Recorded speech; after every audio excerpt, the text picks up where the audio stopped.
But this kind of classical style to which we referred earlier, I think has to be studied at its most fundamental constituent parts. Hmm. So the mask work, the Greek drama on which much of this is structured and based, all of this Shakespeare, August Wilson, Shaw, all of this has to be performed and Hmm. executed, and if you could do that, there's nothing that you cannot do.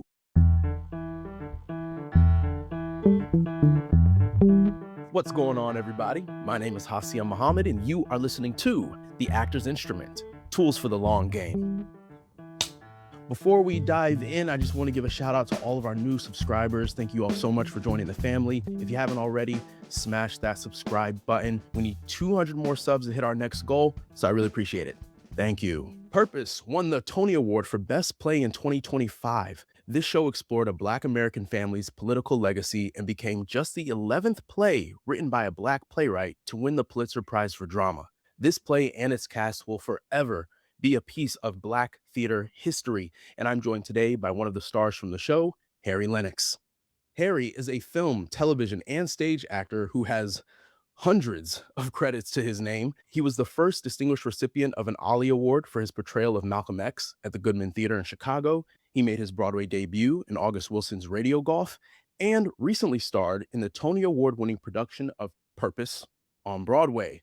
If you're not a theater goer, you may have seen him on your screen in The Blacklist, Man of Steel, Stomp the Yard, The Matrix Reloaded, or many, many other titles. Harry, thank you so much for joining me. Hassiem, thank you for having me. Great to be with you today. Woo, man, I'm excited for this one. Um, I grew up watching you on my TV screen, Hmm. and in movies, I can't tell you how many times I've seen Stomp the Yard. Probably an unhealthy amount. Um, but man, what a treat it is to have you on the show. I can't tell you how much I appreciate it. It's great to be with you. You made up, I guess, for me having never seen Stomp the Yard. I've seen only pieces of it, but yeah, I guess fair enough. You were probably on set enough. I knew how it ended already. Yeah. They let that be known. Good point. Yeah. Good point. Man, that one's like a classic now. Um, and congratulations again on Purpose. I also got to see you in that show. I saw you guys during previews. Ah, Um, could you speak a little bit about that experience, kind of like what your takeaway was from it, the impact you felt it had on you and the community at large? yes, it was one of those interesting plays where you get it and it's not finished yet. So in some way, we were integrally involved from its not from its inception, but Mhm. certainly to its completion. Having to sort of tease out what a realistic family on the south side of Chicago with this kind of legacy. And we started the play. It was in Chicago at the Steppenwolf Theater Company, Right. renowned ensemble of actors, some of whom were in that production and who were in the Broadway production. Glenn Davis, the artistic director, of course, the tremendous John Michael Hill, the amazing Ilana Arenas are all ensemble members. So you're sort of in a school in a tank with sharks. Yeah. They're absolute A-listers at the top of their game, at least in terms of the craft. And Mhm. so two of whom actually went to DePaul, something of a rival to my fellow Northwestern Wildcat Yeah. people. With that being the case, it was an immediate success. I think it broke the box office record of Steppenwolf, Mhm. and then it went on to break the box office record of some sort at the Helen Hayes, where it played on Broadway. So I think that it had a resonance with the community, particularly the Black community, who got a tremendous amount of mileage out of the humor of it. Um, Yeah. I think more on Broadway even than in Chicago, where the play is set. So, it caused some wrinkles in Chicago. There was a family that it was widely considered, not without reason, to say it was modeled after, although technically not. But Sure. that said, giving it some plausible distance from the actual case study that some people say it was modeled on. But of course, it wrinkled feathers, as I say. It removed the band-aid off of, I guess, what might be considered psychological wounds to the Black Well, community. I mean, in my experience watching it, and I know from other people I saw, and I had a friend who was brought on because the play was unfinished. She was one of the line readers, um, for you Yes. guys, Lizzie Brooks. Love Lizzie Brooks. I love Lizzie. Yeah, yeah, Lizzie and I are like great friends, great friends. Is that right? It's Yeah, wonderful. yeah. We probably see each other at least once a week to help each other with self tapes. But And kind of a big takeaway that I feel like we all had was like we saw our families reflected mm, on stage. It was right. like, oh yeah, we've heard those arguments. We've we've seen that that perspective of the overly religious patriarch, and we've these are all things that you're sitting there in the theater and you're just like, oh my god, that's us, you know. Yes, I think that many people did feel that. We heard that not just from Black people, by the way. Not that you implied that, Asia. Sure, But by the way, tell Lizzie I said hello and I adore her. I will. But we heard that from people from East India, from Mm, Jewish people, from Asia, from everybody, every demographic. So that was my father up on that stage, or that was my mother, or that's me. In yeah, some cases, we had a young man who came several times. He was so uh, identified with the character that John Michael Hill played, Nazareth.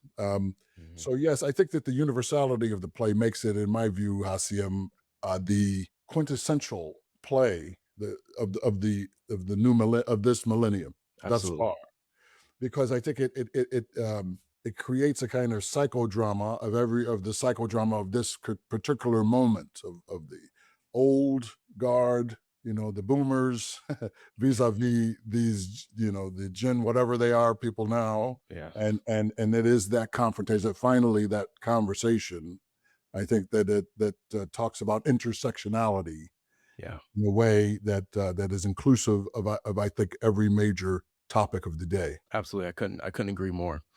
Um, and in your career, you've worked on such a myriad of different projects. I mean, I read out some of your credits, but film, television, Broadway, Chicago theater, voiceover. Where did it start for you? I see you've got a lot of Shakespeare credits, which a lot of film and TV actors, at least nowadays, don't ever come close to touching. Um, where did it all start for you? Gosh, I think about that a lot now in this at this stage of my career in life, and I think it started really with me watching my oldest brother, now gone, Mhm, do a little skit when he was in 8th grade and I was in 2nd grade, and I was so taken with mhm, the character that he played, the dramatis persona that he embodied, that I believed it. And mhm, when I realized that it was a trick, my immediate response was, "I can do that trick. I wanna do that. That's a good trick." mhm, To pretend to be something that you are not. And so I think, that's what was the spark. So by 8th grade, I was doing, lead roles at the little spring musical time that we would have. I played Thomas Edison, for example. In high school, while I was studying to be a priest, I thought I would return to it, if I couldn't go on to the priesthood, that I mhm, wanted to see what this was. So I did all of those plays, or most of them, and mhm. then left the seminary to go to Northwestern. And while I was there studying Shakespeare and the like, um, the Greeks, the classics, Western drama, even some Lorraine Hansberry and modern dramas, so on. Yeah, I started acting professionally at places like the Goodman Theater, and sort of got a real sort of early start on what it was to be a pro in this mhm, career. I was taken by the title uh, of your program. You said something about the tools for the long game. yeah, I love that, and I think that's what I learned by both being, a student and an acolyte mhm, at the same time. So I was an acolyte of the professional actors I was working with in the student sure. the curriculum. So it was, a lot of information at the time, but I loved to learn. So that's it was my pleasure. Amazing, amazing. You got that classical background, uh, Yes. started in theater. Now, we were kinda chatting before I started recording, and I was like, "Yo, I have to go back to this because Mm. Your career started in theater. Even the on-camera work over the last like 5, 6 years has changed kind of dramatically. At least from my perspective as somebody who was in actor training before the pandemic, like just a year and a half before the pandemic. And so the majority of my career has been post-pandemic. And so going from all of my auditions are in person to now 98% of them are, in my apartment. What would you say is the big difference or the consideration between acting for the stage versus acting on camera? Yes, this is a very uh, old question. As much as it may seem that things have changed in, say, the last 20 years, we were asking that question 40 years ago when Mhm, I got into Northwestern. I graduated 40 years ago, mhm. this coming year. Woo! No, hell, this year in the fall, it will be 40 years. But that we were asking the question. There was a Department of Radio, TV, and Film at Northwestern where those students were always working with us. And, honestly, I think that it's been in front of everybody the whole time. That is, we have been able to say all of us really wanted to be actors first because we saw somebody in a movie or on a television show. That's Yeah, really how it starts for most of us. Some of us never go to the theater. Some actors who were amazing actors, never studied acting in a school, never did a play, but right. they're great. I don't think Charles Bronson or something ever did a play. I'm not sure, but I don't think so. But tremendous actor. But that said, we have been able to study film acting from the time that we can watch anything on a screen. It's just mediated uh, performance, yes, of Yeah, whatever kind. It could be drama or comedy. It could be the news. That is still a performance. That is still an execution. So we can study various forms of it. And we've been able to do that for a long time. So I do not think that other than studying the roots of it and the source of it, that is to say, dramatic performance such as is practiced in the performative world, in our case from the Greeks then to the Romans and so on, to the continent, and then here and beyond all of the world. But this kind of classical style to which we referred earlier, I think has to be studied at its most fundamental constituent parts. So mhm, the mask work, the Greek drama on which much of this is structured and based, all of this Shakespeare, August Wilson, Shaw, all of this has to be performed and mhm, executed. And if you could do that, there's nothing that you cannot do. Anything mhm. requiring any technique, skill for performance of it, like any kind of other thing that you practice, like scales on a piano or another instrument. We just use ourselves as that instrument and we learn those scales and those modes and those styles. And then, as it were fitting to our taste, we can modulate that for the screen. Mm, If, for example, I have the ability to move here as opposed to having a spotlight shone on me, I can make what is exterior interior and vice versa, such to the mm, that it needs to be. But these are modulable in any case. These are configurable in a small theater vis-a-vis a big theater, for example. Yes, yeah, I would not at the Goodman Theater do what I do at the Steppenwolf. It's a bigger space to fill, so on. So I think that just redirecting, refocusing the source of drama, techniques that Olivier used to do, for example, he used to talk about holding all of the tension in a scene, for example, in playing Othello, in one part of his body. It might be his fist one day, it might be his foot, it might be in his ear, any sort, that he's hearing something while quite a remarkable little technique. But these are tricks of the trade, and one learns by becoming an acolyte, sitting at the feet of the masters, yeah, listening to their interviews, watching their performances. For God's sake, there's nothing that, for example, if you look at Al Pacino or Jack Nicholson, he's not acting. He's not acting subtly. He's not doing all that, brooding. He's right, yeah, completely theatrical. Usually, yeah, he could take all of that away and sit there, or they can do these things. Of course, you look at the great Katharine Hepburn and these other great stylists of the day, yeah, and you could watch their. It's there. It exists. You can go and watch Sarah Bernhardt as easily as I can. It's the same material your instructor would be teaching you. Watch, do it. Watch movies. You'd be amazed, Hassiem, how few actors of your generation watch movies, know film, know the great classic films, haven't seen them, haven't heard of this. It's sad. It's a library of style and technique and skill set.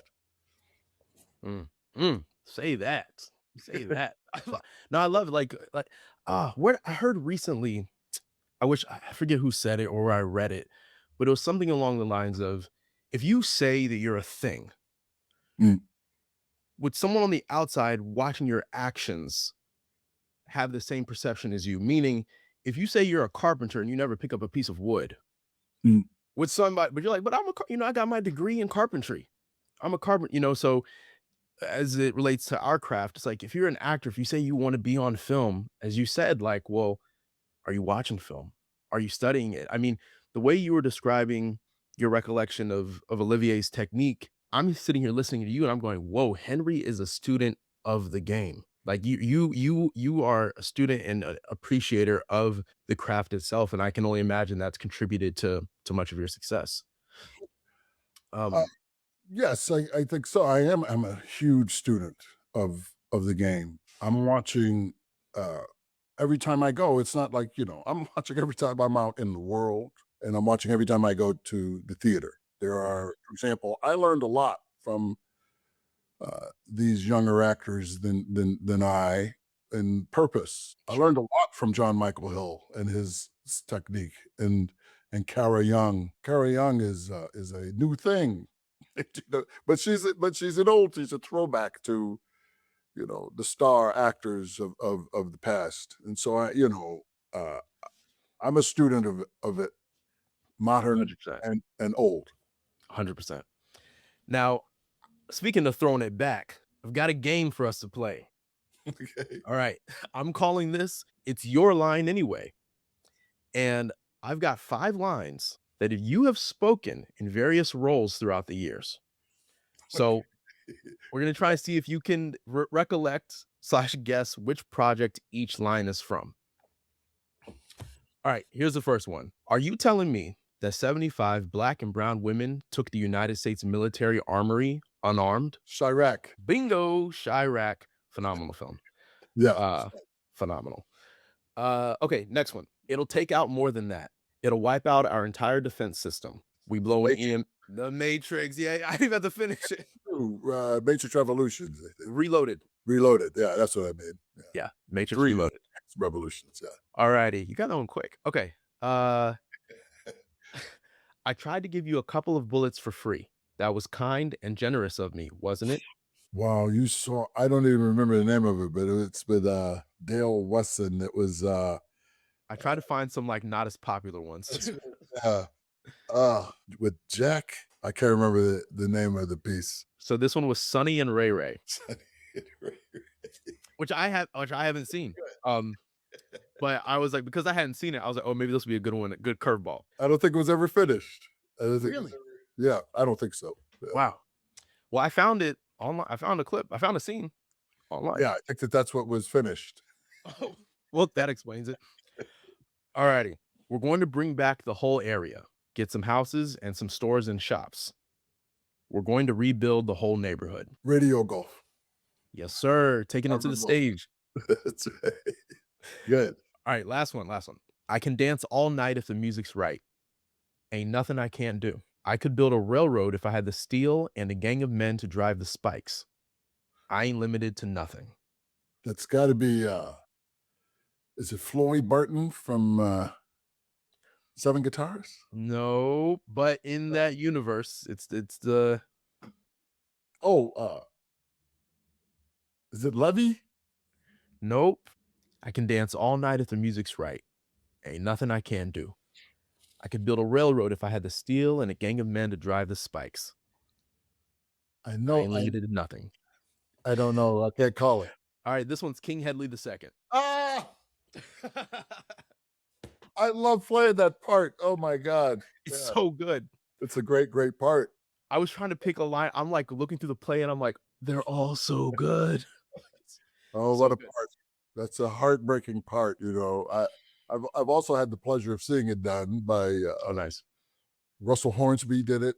I saw, and Ron Connor in Chicago did it. Mm, Beautiful. Anyway, yeah. I love Russell Hornsby. My God. Oh, wonderful, wonderful actor. I worked on the play a little bit for our senior showcase at UNCSA. I did a scene with another brother from my class from King Hadley II. Okay. Um, yeah, God, so good, so good. Yeah. Okay, it's your line anyway. You got 3 out of 5. Um, out of your, like I said, close to 200 credits, not too bad. Yes, I recognize them all. I just I, No, I I couldn't recall the character. you've generally done so much, so much. Yes. Okay, so speaking of that tagline we have for the show, tools for the long game. You were speaking earlier about some things that, maybe actors nowadays aren't doing. Are there other things that you're seeing amongst kind of this new ilk that you feel like, man, y'all are kind of missing the mark? This is something you're missing in your approach to the craft and to the business. No, no, no. As a matter of fact, I don't. I think that I've seen a tremendous amount of good training and good Mhm. instinct on the stages and screens of the world. And there's some wonderful actors coming from all over all over the world, at least into Hollywood and probably onto Broadway. You know, Yeah, it's normally sort of a kind of internally developed pool of actors. It seems on Broadway they have this almost like baseball organization. It's almost like they have, sure. you know what I mean, like Yeah, a minor league in a sense, a yeah. farm system. But that said, there's great training, and I would take nothing away from it. But the classical structure I find is being abandoned, unfortunately, left behind Mhm. in pursuit of its effects. Mm. You see what I mean? So the the results of the structure of the work, I see what you're saying. people are looking to be mercurial, Yeah. but with no actual sort of base, no gravity, no seeming actuality.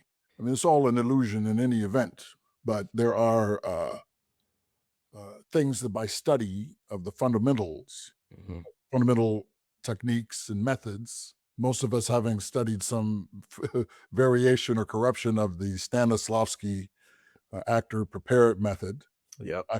an actor prepares method. But that said, I think going back to those roots, it's something that's been abandoned for, say, the ability to be quixotic, so to speak, or emotional, or uh, Or even, yeah. And, I'm sorry. Go on, no, please. no, I don't mean to interrupt. You just made me think, like we see people like you, on our TV screens, we see you in Man of Steel, we see in these blockbusters and we go, "Oh, I want that career," but don't connect the dots and see, well, he trained in Shakespeare at Northwestern. Everybody's running. I can tell you from like, being a young actor and my peers, everybody's flocking to these on-camera classes, which is not a bad thing. Obviously, you need to like have experience with the medium. I'm not saying that, but when I say people are flocking to on camera, people are not flocking to the classics. Right. Like that, like it is not there's not a balance. It's everybody is feeling like, oh my God, it's this new medium that I need to master. We put all of our time in there and we don't necessarily realize that the ones who came before us, whose careers we'd like to have, that wasn't their training, which Right. is ironic. It's like yeah. Right. Yes. That's exactly right. Yeah. And I think any great sort of institution or philosophy of life has to go through the same. For example, let's look at the church, right? Sure. Is what we practice, or the mosque. I don't know if you're a Muslim, you have a Muslim name. I am, yeah. Okay, salam alaikum. Wa alaikum salam. Thank you. I don't know if what we practice today is anything like what the first Christians. Sure. Probably, on there are certain things that we know Sure. are holdovers. That's the real great utility, I think, or one of them, of the Catholic Church, is that it claims Hmm. a 2,000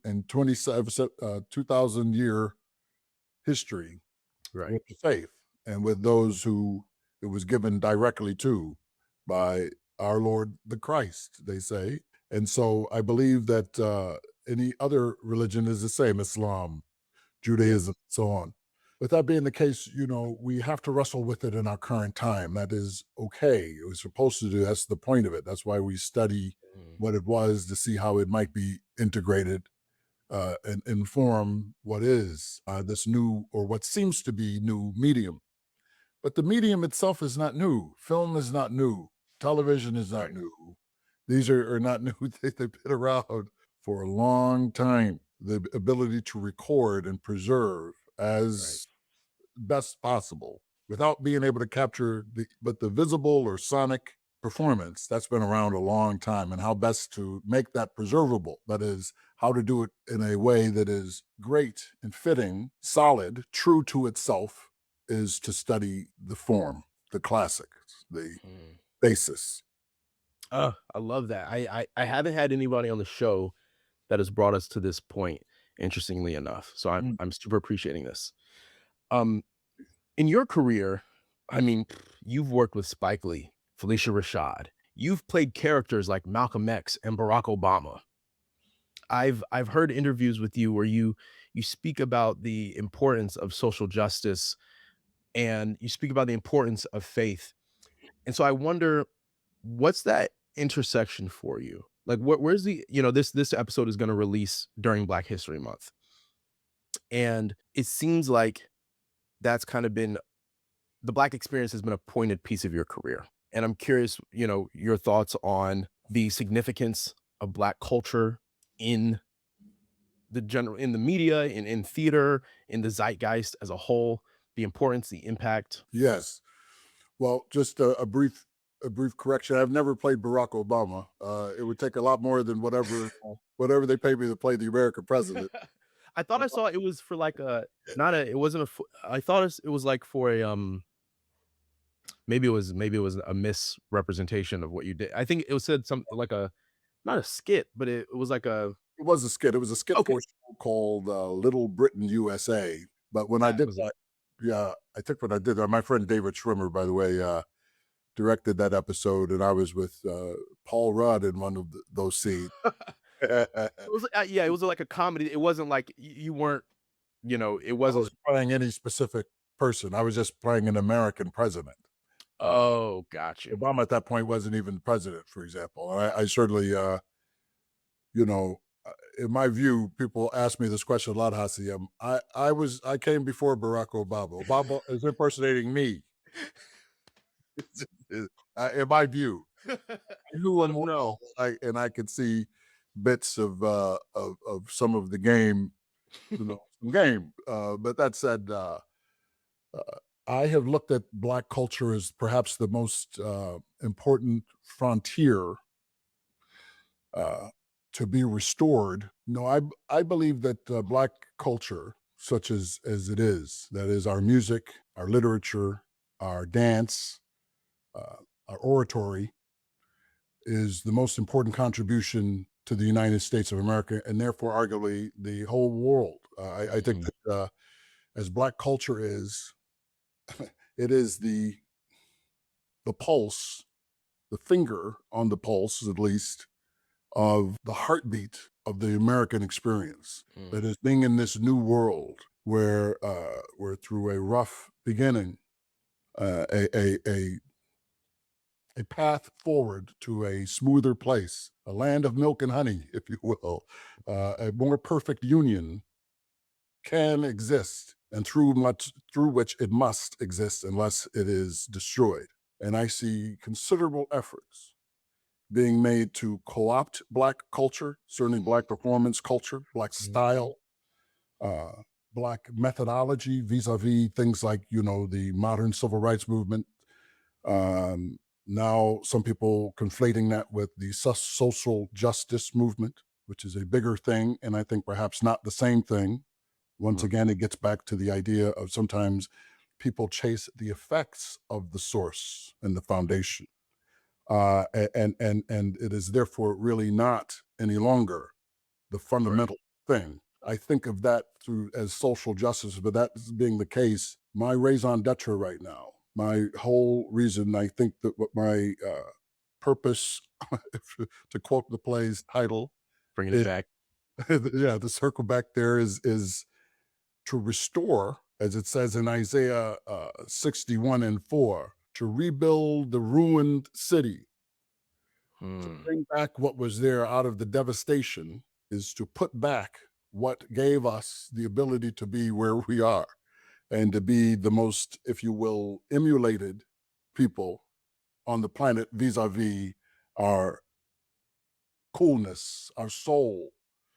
But that soul is being diluted, and I want to build a sanctuary where it can be preserved. And that sanctuary is called the Bronzeville Renaissance Project, which is a land based cultural development centered on performance culture. mm, So you would have a theater, a museum, ultimately a school to perpetuate it and to teach it, an archive, instructors to fulfill that, and a as it were, uh, self-contained ecosystem of Black culture. So people could live there, people could eat there, people could buy their clothes there, people could perpetuate their ideas there in a safe mm, space where its source is created. So mm, I want it to be the, as I call it, the equivalent of the Lincoln Center or of the Vatican, where if you're looking for Black performance culture, mhm, know to come to the south side of Chicago,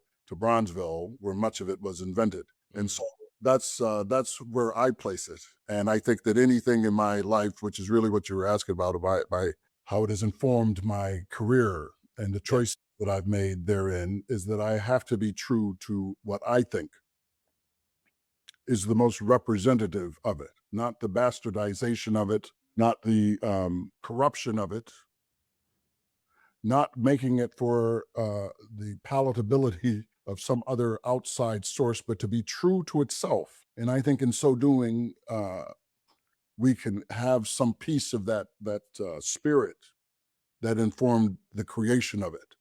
mm, Whatever it was that Phyllis Wheatley was writing about in her poems, and whatever it was that Ira Aldridge and those Black people did when they formed really the indigenous, really only indigenous Shakespeare company in America of note, the African Grove, which was burned down, mm, who created the Black Wall Streets, the Nation of Islam, and its ability to have its own newspaper, its own food stores, its own uh, school. These are things that any people who is serious about institutionalizing what is the best of them mhm. have a right to do and should take the initiative to do before it is sold out from under us and bastardized for what it is not, for its effects. Whoo, whoo, whoo. Ain't it's cra I feel like I have that conversation with my family so much about the you're talking about, like, this center is about getting, in a way, us back to, like, what was, and, like, we've lost so much of that. We've and not to our, Black people's fault. I mean, you think about Black Wall Street, well, that was Right. bombed off the face of, Rosewood, Florida, that was, destroyed by outside powers. Man, I love that that's your purpose at this stage of your life and career, and I think it's an admirable purpose to have. I have one final question for you, um, because I know both of us actually have a heart out today. But this is the question I ask for every actor on my show, which is, what is the defining quality that you bring to the table as a storyteller? What sets you apart?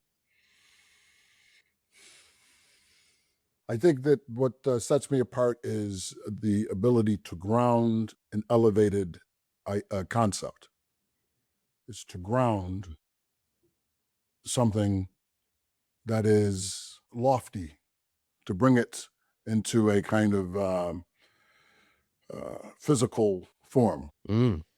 Well, from somebody who's seen much of your work, grounded is exactly how I would describe you. So I feel like that's incredibly accurate. Harry, once again, thank you so much for your time, your insight. I feel like I'm looking forward to watching this back because there's a few things you said that I'm like, I need to sit with that.